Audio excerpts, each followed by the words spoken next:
வணக்கம் ட்ரேடர்ஸ். இன்னைக்கு நம்ம பார்க்க போகிறது நிஃப்டி 50 வந்து ஜனவரி 15ஆம் தேதி, அதாவது இன்னைக்கு எப்படி மார்க்கெட் மூவ் ஆயிருந்திருக்கு, இதுக்கான காரணம் என்ன, அதே மாதிரி நாளைக்கு 16ஆம் தேதி மார்க்கெட் எப்படி மூவ் ஆகும் அப்படிங்கிறதுக்காக தான் நம்ம இன்னைக்கு பார்க்க போகிறோம். அண்ட் இந்த வீடியோவில் நீங்கள் பார்த்தீங்கன்னா இன்னைக்கு மார்க்கெட் வந்து ஆல்மோஸ்ட் நேற்று என்ன ப்ரைஸில் இருந்திருக்கோ அதே ப்ரைஸில் தான் நேற்று ஸ்டார்ட் ஆயிருந்திருக்கு. அதாவது மார்க்கெட் வந்து நேற்று க்ளோஸ் ஆனது 23,200 பக்கம் க்ளோஸ் ஆயிருந்திருக்கு. ஆனால் நேற்று மார்க்கெட் ஸ்டார்ட் ஆனது பெரிய கேப் அப்லாம் இல்லை, 23,200 230. அதாவது ஒரு 30 பாயிண்ட் 40 பாயிண்ட் டிஃப்ரென்ஸில் தான் ஓப்பன் ஆயிருந்திருக்கு. So it is very usual. And நான் நேற்றே உங்களுக்கு நான் சொன்னேன் மார்க்கெட் வந்து இந்த ரெண்டு ப்ரைஸ் ரேஞ்சுக்குள்ளே தான் மூவ் ஆகும் அப்படின்னு சொல்லி. அதாவது நான் சொல்லியிருந்த ப்ரைஸ் ரேஞ்ச் வந்து 23,270 23,150 23,3000. ஸோ இந்த ப்ரைஸ் ரேஞ்சுக்குள்ளே தான் மார்க்கெட் வந்து மூவ் ஆகிறதுக்கான சான்சஸ் நிறையா இருக்குன்னு. ஏன் அப்படி நம்ம சொல்லியிருந்தோம் அப்படின்னா, நம்ம வந்து இந்த 1 இயர் சார்ட் எடுத்து பார்க்கும்போது பார்த்தீங்கன்னா, 1 இயர் சார்ட் எடுத்து பார்க்கும்போது நம்ம சொல்லியிருந்தோம் மார்க்கெட் வந்து சைட்வேஸ் மூவ் ஆகிறதுக்கான சான்சஸ் தான் அதிகமாக இருக்குன்னு. அப்போது நேற்று வந்த கேண்டலுக்குள்ளே இன்சைட் கேண்டில் தான் வந்ததுக்கான சான்சஸ் இருக்குன்னு தான் நம்ம சொல்லியிருந்தோம். ஸோ அதனால தான் இப்போ நீங்கள் இந்த மார்க்கெட் இந்த இடத்துல பார்த்தீங்கன்னா, நேற்று நான் என்ன சொல்லியிருந்தேன்னா, இந்த ரெட் கேண்டில் வந்து இவ்வளோ பெருசாக இருந்திருக்கு. அப்போது என்னோட இந்த மேலே இருக்க ரெசிஸ்டன்ஸ் என்னன்னா 23,270 வச்சுருந்தேன். ஸோ இந்த ரெசிஸ்டன்ஸ்க்கும் அதே மாதிரி இந்த ரெசிஸ்டன்ஸ், அதாவது இந்த ஒரு விக்கில் பாதி வச்சுருக்கேன், இது வந்து இந்த விக்கோட எண்டு வரைக்கும் வச்சுருக்கேன். ஸோ அதனால தான் இந்த ரெசிஸ்டன்ஸ் இருக்குது. அண்ட் இந்த பாடியோட நடுவில் தான் அடுத்த ஒரு ரெசிஸ்டன்ஸ் வந்து வச்சுருக்கேன். அண்ட் நேற்று வந்து நம்ம நினச்ச மாதிரியே மார்க்கெட் வந்து திருப்பி இந்த ப்ரைஸ் ரேஞ்சில் தான் மூவ் ஆயிருந்திருக்கு. அண்ட் நமக்கு பார்த்தோன்னா நேற்று வந்து மார்க்கெட்டோட வாலடைலிட்டி, அதாவது பையர்ஸ் அண்ட் செல்லர்ஸோட ரேஷியோ பார்க்கும்போது ரொம்ப அதிகமாக இருந்திருக்கு. அப்போ இதுக்கான காரணம் என்னென்னா, நேற்று வந்து அக்ரெசிவ் செல்லிங் நடந்திருக்கு. இது நேற்று மட்டும் இல்லை, முந்தா நேற்றும் அதே தான், அதுக்கு முத நாளும் அதே தான். ஸோ ஜனவரி 13ஆம் தேதியிலேருந்து பார்த்தீங்கன்னா பயங்கரமான செல்லிங் நடக்குது. மார்க்கெட் எவ்வளோ யார் மேலே கொண்டு போகணும்னு முயற்சி பண்ணாலும் மார்க்கெட் வந்து கீழே வந்துட்டே தான் இருக்குது. ஸோ இது வந்து முக்கியமான காரணம். இப்போ நம்ம வந்து இன்ட்ராடேயில் பார்த்தோம்னா, நம்ம வந்து ஒரு 5 மினிட்ஸ் கேண்டில் வச்சுக்குவோம். ஸோ 5 மினிட்ஸ் கேண்டில் வச்சுட்டு ரீஸ்கேல் பண்ணிடுவோம். இப்போ நீங்கள் இதை கவனமாக கவனிச்சிங்கன்னா, நேற்று என்ன நடந்திருக்கு அப்படின்னா, பேங்க் நிஃப்டியில் இதே தான் நடந்திருக்கு.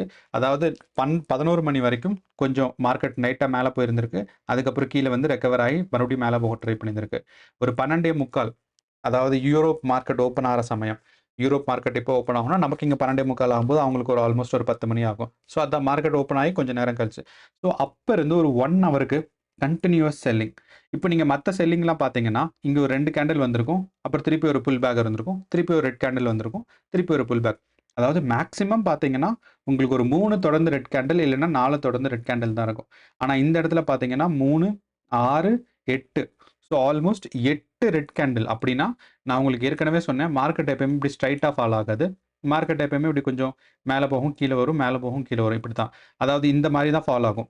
அதாவது மார்க்கெட் இப்படி கீழே வரும், கொஞ்சம் ஒரு புல் பேக் எடுக்கும், கீழே வரும், கொஞ்சம் புல் பேக் எடுக்கும், கீழே வரும். இப்படி ஃபால் ஆகிறதுக்கு தான் நிறைய சான்சஸ் இருக்குது. ஆனால் நேற்று இந்த 11 மணிக்கு அப்புறம் என்ன நடந்திருக்கு அப்படின்னா, ஒரே ஸ்ட்ரைட் லைனாக ஃபாலோ ஆயிருந்திருக்கு.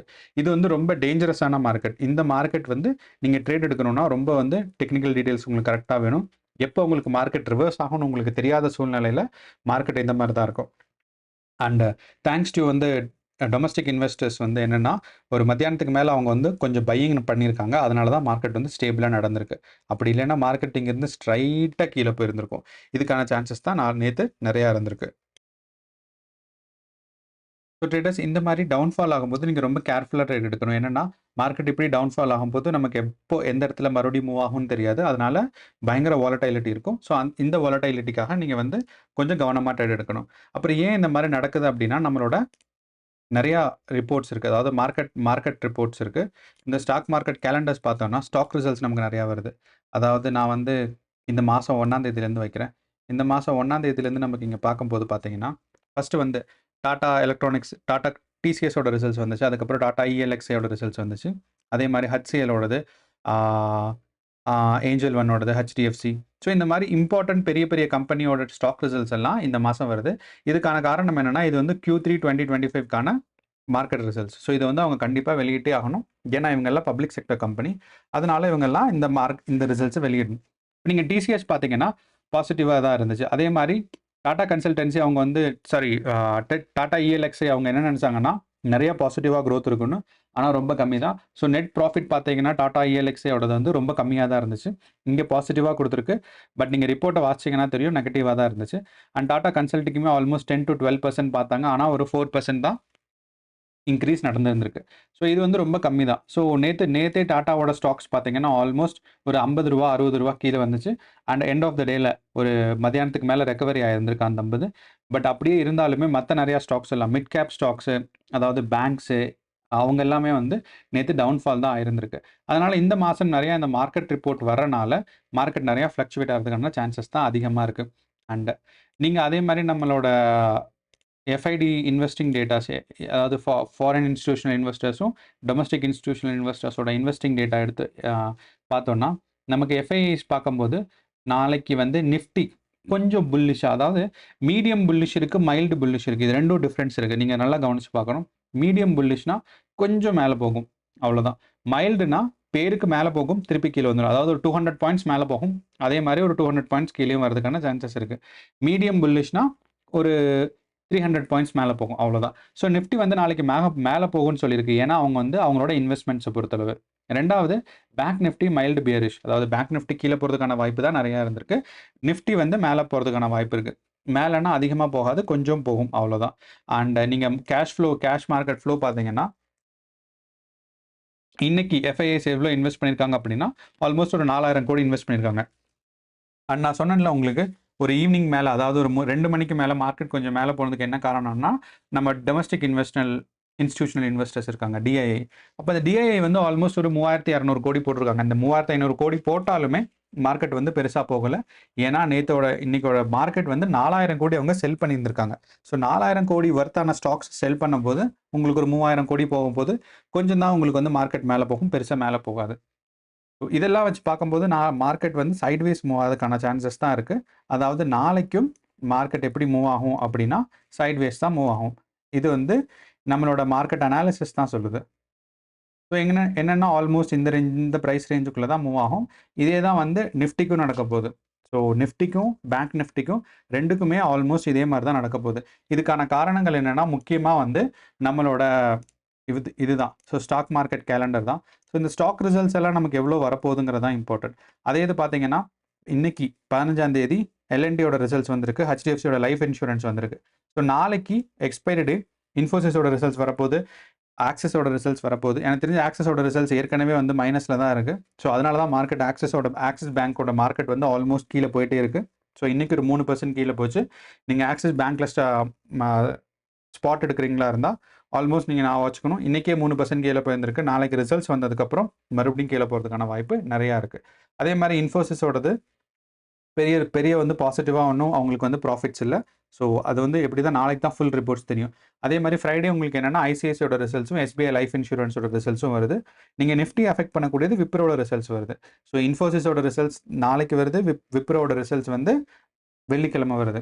ஸோ நாளைக்கு இன்ஃபோசிஸோட ரிசல்ட்ஸும் இந்த ஆக்சிஸ் பேங்கோட ரிசல்ட்ஸும் எப்போ அஃபெக்ட் பண்ணும் அப்படின்னா வெள்ளிக்கிழமை ட்ரேடில் தான். அண்ட் ரிலையன்ஸ் மட்டும்தான் பாசிட்டிவாக போயிட்டு இருந்திருக்கு. அவங்களோட ரிப்போர்ட்டில் இப்போதைக்கு இங்கே பாசிட்டிவாக இல்லை. ஆனால் நீங்கள் வந்து பார்த்தீங்கன்னா அவங்களோட ரிசல்ட்ஸ் வந்து பாசிட்டிவாக தான் போயிட்டு இருந்திருக்கு. ஸோ இந்த ப்ரைஸ் சேஞ்ச் வந்து இவங்களோட ரிசல்ட்ஸோட ப்ரைஸ் சேஞ்ச் கிடையாது, அதோட ஸ்டாக் மார்க்கெட்டோட ப்ரைஸ் சேஞ்ச்.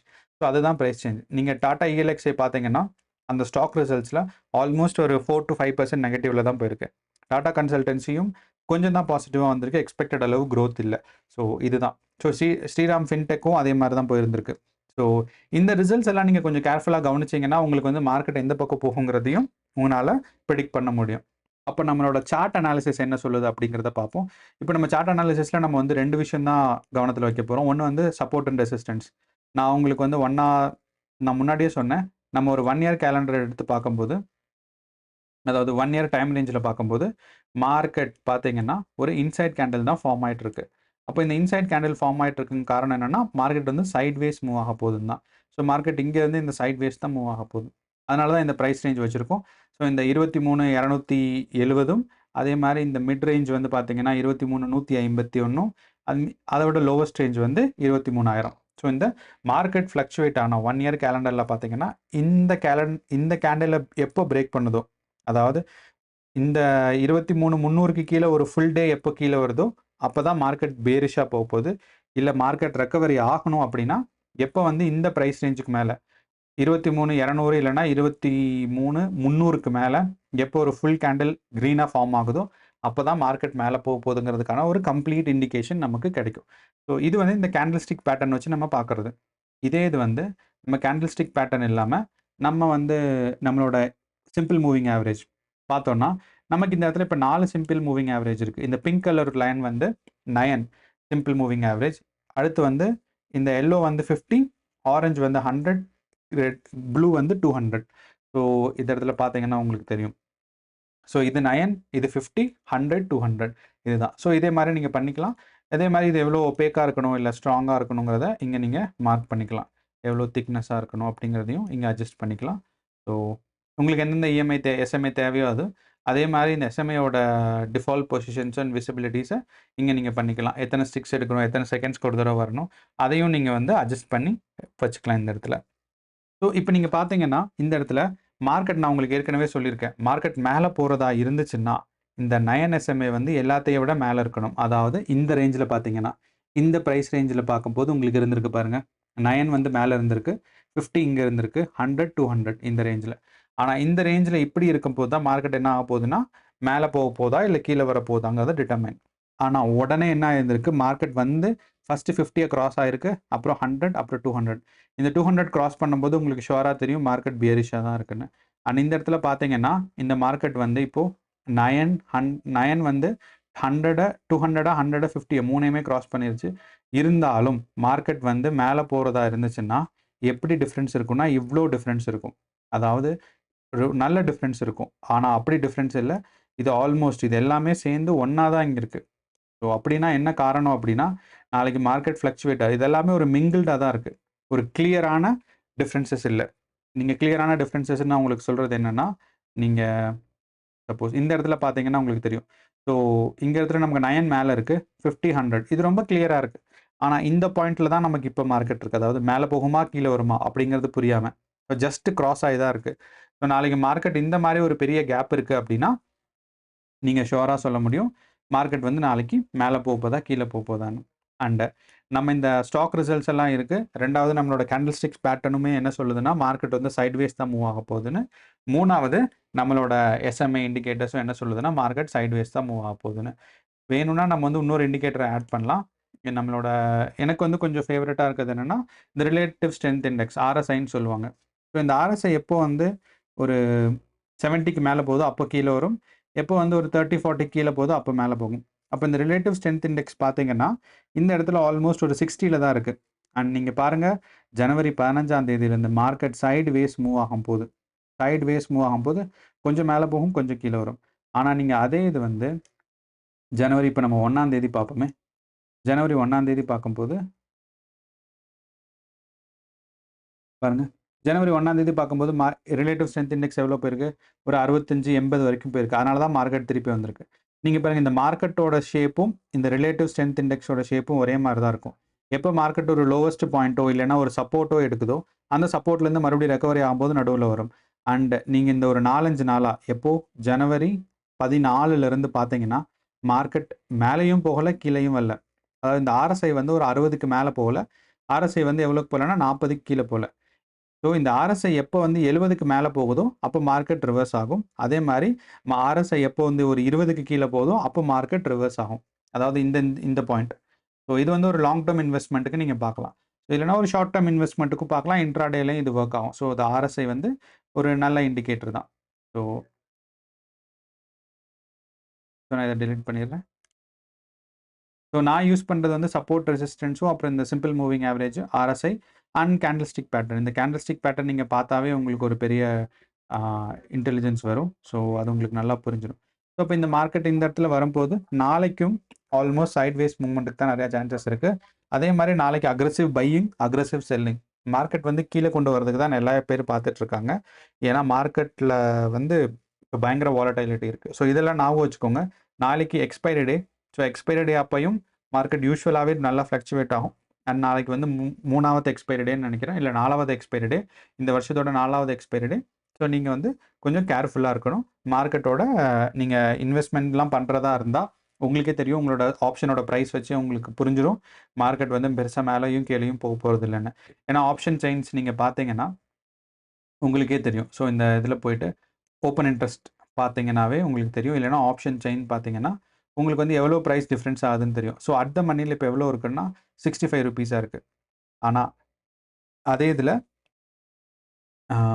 இந்த மணி பார்த்தீங்கன்னா, உங்களுக்கு ஆல்மோஸ்ட் கால் ஆப்ஷன்ஸ் வந்து ₹1000 வரைக்கும் இருக்கு. புட் ஆப்ஷன்ஸ் வந்து 43 தான் இருக்கு. ஸோ நீங்க இன்ட்ரின்சிக் வேல்யூ இது. ஸோ புட் ஆப்ஷன்ஸும் ஆல்மோஸ்ட் உங்களுக்கு வந்து ₹1000 இருக்கு. ஸோ ஃப்ளக்சுவேஷன் உங்களுக்கு எந்த பாயிண்ட்ல இருக்குங்கிறது உங்களுக்கு தெரியும்.